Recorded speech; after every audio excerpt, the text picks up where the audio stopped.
राधे राधे। जय श्री कृष्णा।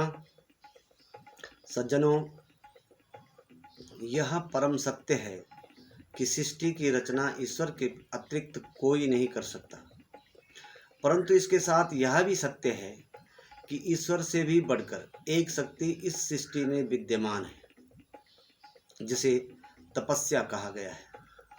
मानस में गोस्वामी तुलसीदास जी महाराज लिखते हैं, तप बल रचय प्रपंच विधाता, तप बल विष्णु सकल जग त्राता, तप बल शंभु करई संघारा, तप बल शेष धरई मही भारा। जिस तपस्या के बल से ब्रह्मा जी सृष्टि की रचना करते हैं, जिस तपस्या के बल से श्री हरि नारायण पालन करते हैं, जिस तपस्या के बल से भगवान रुद्र संहार करते हैं, और जिस तपस्या के बल पर शेष जी ने इस धरा को धारण कर रखा है, उसी तपस्या के बल पर विश्वामित्र जी ने दूसरी सृष्टि रचना करने का प्रयास किया था। भगवान भोलेनाथ पार्वती मैया से स्वयं कहते हैं, तप आधार सब सृष्टि भवानी। तो दूसरे शब्दों में कहें तो भगवान ने अपने से बड़ा अपना नाम कर दिया, अपना सारा तप अपने नाम कर दिया। राम से बड़ा राम का नाम। क्यों? वो इसलिए कि सबका कल्याण हो सके, और इसकी महिमा इतनी कि स्वयं भगवान से ही पूछें तो भगवान भी नहीं बता सकते। कहूँ कहाँ लगी नाम बड़ाई, राम न सकई नाम गुण गाई। तो जो भगवान से भी बढ़कर भगवान का नाम है, उस नाम की पूंजी जो आपने बड़े भाग्य से कमाई है, उसकी संभाल तो होनी चाहिए कि नहीं? ठीक है, अगर आपके पास भगवान के नाम की पूंजी का खजाना है, सागर है, तो आपका आशीर्वाद व्यर्थ भी नहीं जाएगा और कम भी नहीं होगा। जब कोई श्रेष्ठ जन सद्गुरु जी किसी के तप से, सेवा भाव से, आदर से, प्रेम से, अध्ययन से, भजन से, आपके जीवन से, कारुणिक भाव से प्रसन्न होता है, तब हृदय से आशीर्वाद स्वतः ही निकलता है।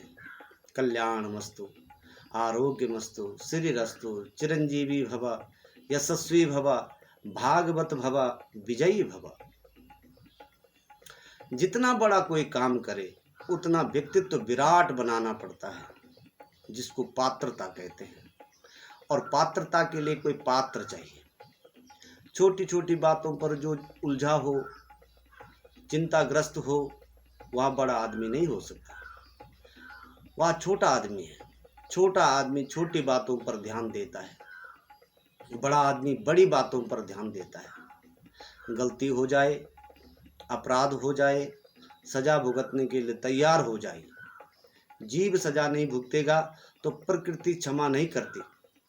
प्रकृति जड़ है और उसका हिसाब बराबर होता है। जानकर और मानकर कर्मों का संयोजन बहुत ही व्यवस्थित होकर के करना चाहिए।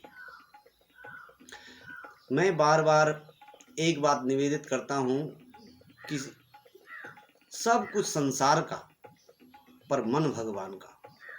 घर वालों को, बाहर वालों को, मोहल्ले वालों को, गांव वालों को, किसी को भी आपके मन की चिंता नहीं है। अच्छा, करता है कोई आपके मन की चिंता? आपके मन की चिंता कोई नहीं करता। आपके मन को क्या अच्छा लगता है, किसी को कोई परवाह नहीं। संसार को आप अपना तन दीजिए, अपना धन दीजिए, पर अपना मन भगवान को दीजिए। भगवान को तन धन की जरूरत नहीं, आपके मन की जरूरत है, और यही मन हमें हर शरीर में मिलता है। गरुड़ पुराण में ऐसा वर्णन आता है कि जब हमारा शरीर शांत होता है तो हमारे पुण्य कर्मों द्वारा हमारा सूक्ष्म शरीर बनता है। जिसका जितना ज़्यादा पुण्य होता है उसका उतना सूक्ष्म शरीर बनता है। दर्शन शास्त्र कहता है कि हमारे 3 शरीर हैं। माता पिता द्वारा प्रदत्त स्थूल शरीर, इससे पहले परमात्मा द्वारा हमारे पुण्यों द्वारा प्रदत्त शरीर, जिसे कारण शरीर कहते हैं, उसी से बना स्थूल शरीर अब हमारे द्वारा किए गए पुण्यों के द्वारा मिलेगा सूक्ष्म शरीर। तो करना क्या है? अधिक से अधिक पुण्य करना है। मानस में लिखा है, पुण्य एक जग महु नहीं दूजा, मन कर्म वचन विप्र पद पूजा।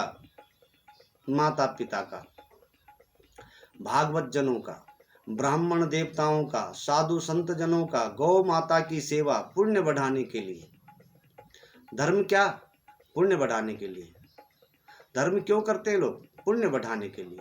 कथा क्यों सुनते हैं? पुण्य बढ़ाने के लिए। तीर्थ क्यों करते हैं? पुण्य बढ़ाने के लिए। सब कुछ पुण्य बढ़ाने के लिए।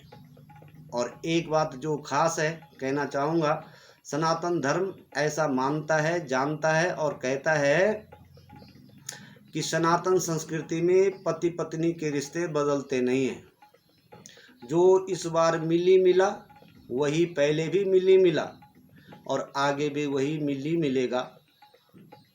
देखो, भगवती सती शिव बाबा, भगवती पार्वती शिव बाबा, श्रीजू प्रभु जी, सीता जी प्रभु जी।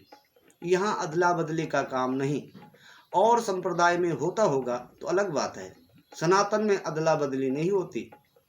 जो मिला है वही मिलता है। इसलिए आगे की प्रॉब्लम खत्म कर दो, सहज हो जाओ, ठीक हो जाओ। जितना ज़्यादा तप कर सकते हो, जितना ज़्यादा पुण्य कर सकते हो, कर लो। इसी के साथ राधे राधे, जय श्री कृष्ण।